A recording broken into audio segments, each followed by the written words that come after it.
Hello guys, spectacular day to all.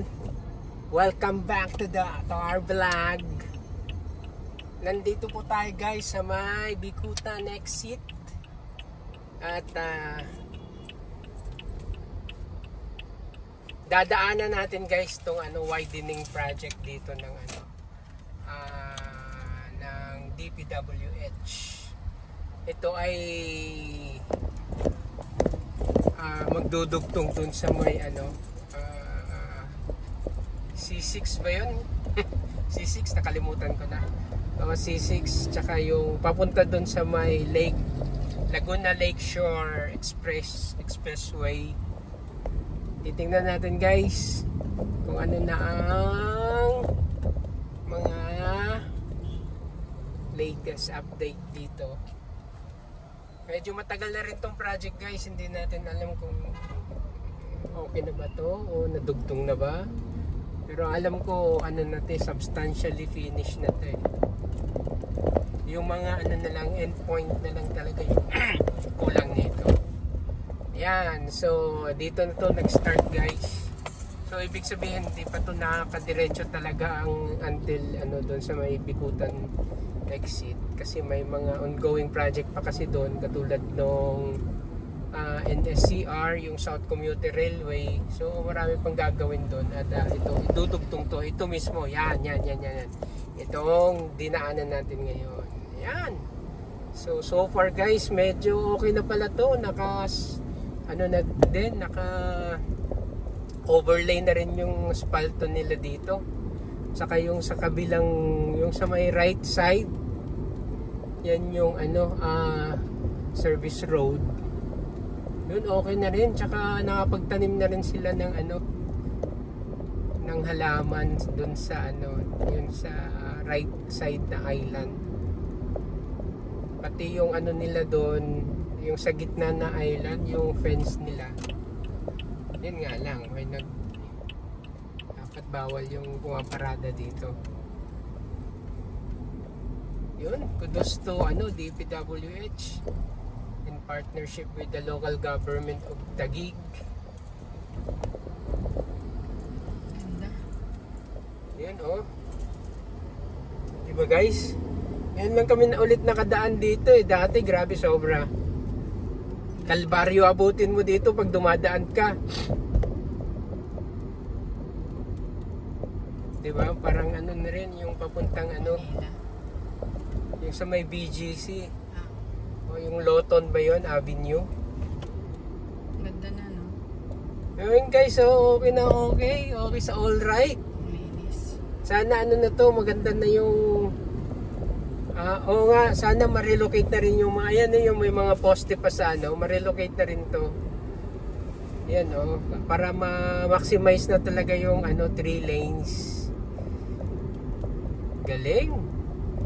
Ang ganda pa, spectacular pa yung pag mo dito, pagbaba mo dito, kitang-kita yung So imagine guys, pag na rin nagawa na rin yung yung expressway ng Laguna Lakeshore Expressway, yung interchange nila dito.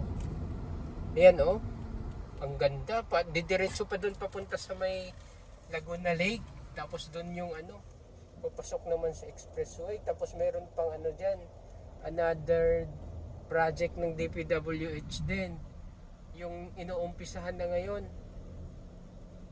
Grabe, magparallel pala yung kalsada dito. Yung expressway na may toll gate, tsaka yung yung open lang, tapos dudugtong dun sa may C6. Naku, sarap, ganda. Yan, so sa tingin ko guys, yung choke point pa rin nila dito, hindi pa rin ito naresolbahan kasi medyo pa. Though may traffic light naman, so normal, pipila talaga kayo dito kasi magbibigayan. Pero sana masolusyonan din nila to. Medyo masikip din talaga kasi yung mga kalsada dito. Antayin natin to guys na na mag-go. Papakita ko sa inyo yung nakikita ko dito. Ang ganda Nakaharang nga lang tong Nissan Urban.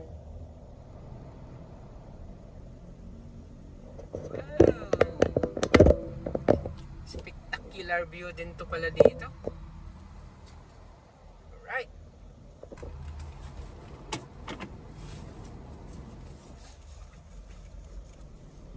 Yun guys, oh, kitang-kita yung ano, di ba? Laguna Lake. So imagine nyo kung magawa na rin yung ano dito, yung Laguna Lake Expressway. Naku, ang ganda.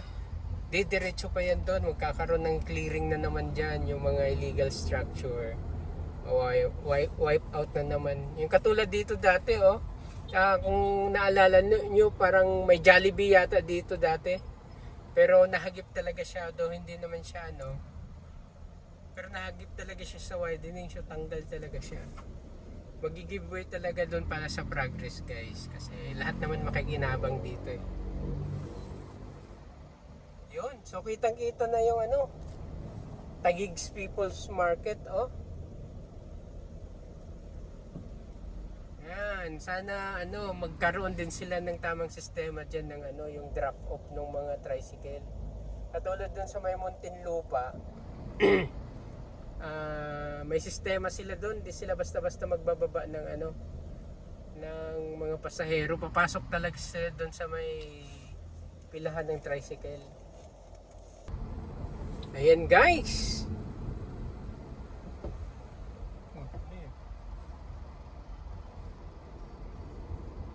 Yan, ayun, sumagad na pala sila dito sa may ano, yung papuntang kalsada, papunta sa may Muntinlupa naman. Yan.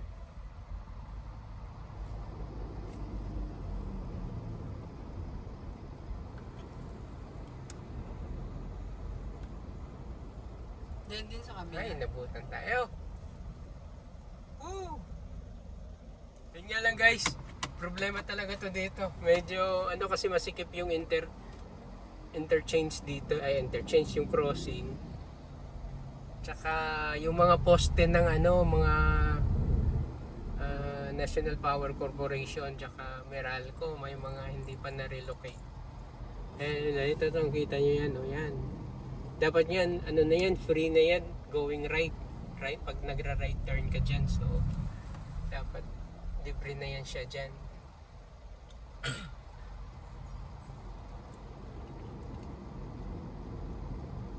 Pero alam ko mag-ano pa yan, mag-widening pa yung kalsada dyan dito eh, to. So yung mga structure dyan matatanggal pa yan.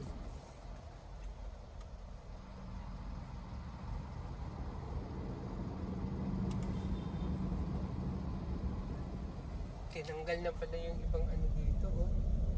Nag-start na pala sila guys ng ano, nakita niyo yon? Ito, oh, yan. May nakatayo na ng bagong poste ng ano, National Grid. Eh. So ibig sabihin nito, ito siya, malilipat na yan. Nag-start na pala sila, nilipat na pala sa kabilang side. Alright.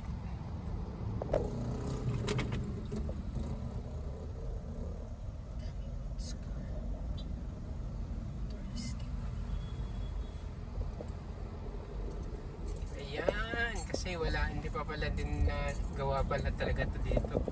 Itong sa may right side guys. So may right of way issue pa sila dito, oh.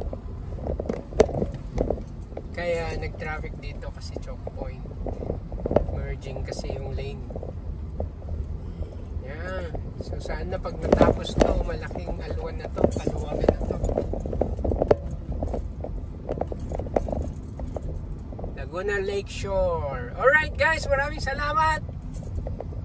At ang susunod na video natin, i-update din natin tong C6 kung ano nang nangyayari dito. Thank you very much. Bye bye.